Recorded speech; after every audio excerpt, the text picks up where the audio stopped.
Hi, I'm Anthony Kaufman. Today is January 16th, 2023, and this is my submission for my Week 7 Practical Applications assignment for the FTT 100 class. First thing we need to do is make sure that there is no live ammunition on or near our work area. We're going to start this process by unloading the firearm.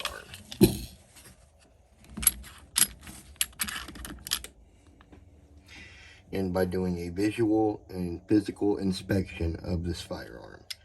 If you look down the barrel right here, you'll notice that there is no live ammunition.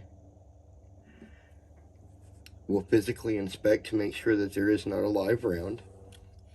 And then we'll check down in here in the mag well to make sure that the magazine is removed. Magazine is right here and is unloaded. Now that we have a safe firearm, we can move on. Now we will be discussing the orders of operation, and to do that, we will use 2 dummy rounds or snap caps and load them into our magazine. These are the dummy rounds we will be using today.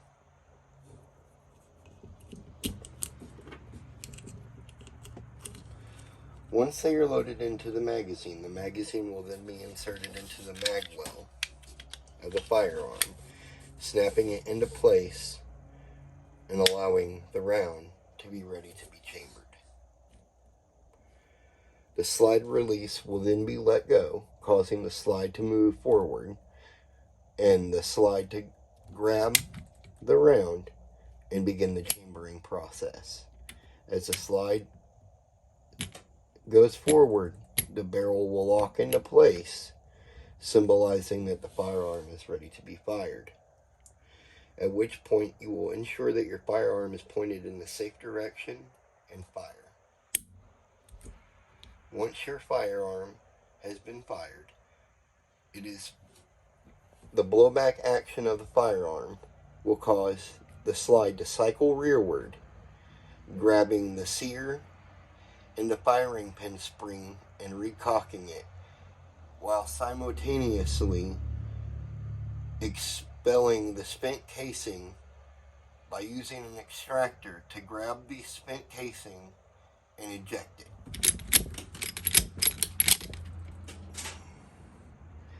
At which point the order of operation will start all over again. The slide will then pick the next round and grab it up and slide it in, chambering it into place. Once it is locked forward, it is ready to be fired again. At which point, when you release your finger from the trigger, you'll hear an audible trigger reset, symbolizing the firearm is ready to be fired again. We will now begin to inspect the firearm to ensure that there is no live ammunition in the firearm. We will both visibly and physically check to ensure there is no live ammunition in this firearm. We'll check the barrel and the mag well. Now that we know that there is no live ammunition, we are ready to begin the build strip of the Smith & Wesson M&P Shield 9mm. Inside the mag well is a sear that needs to be brought down. You can do so by inserting a small screwdriver and pushing the yellow sear downward.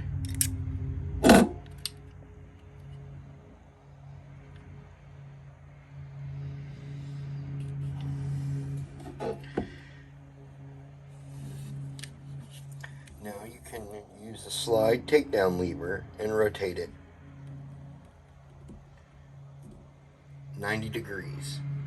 Once it is rotated 90 degrees, you can then release the slide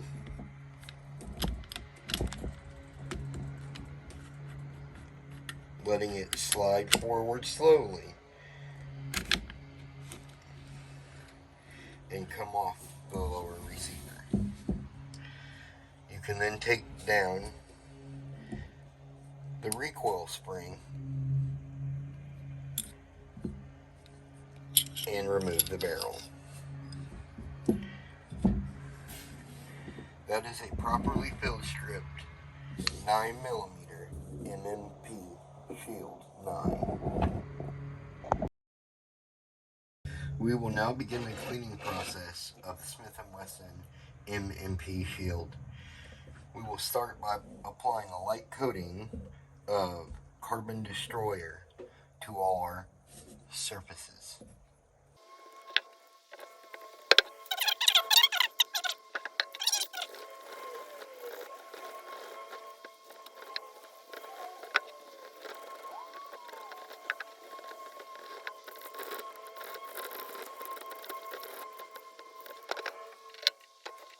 We will now insert a clean cleaning cloth into the barrel, showing you that the firearm is dirty.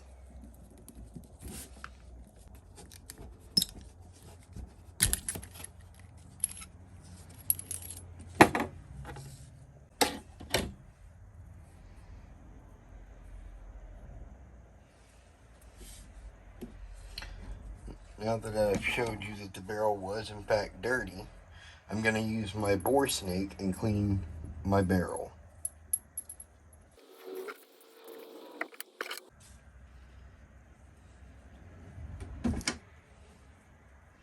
Now that I have ensured that I have cleaned the barrel, I will then check it with another cleaning cloth.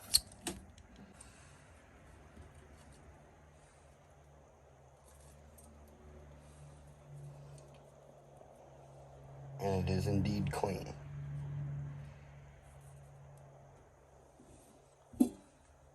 Now that the firearm is cleaned, it is time to apply a light coat of oil.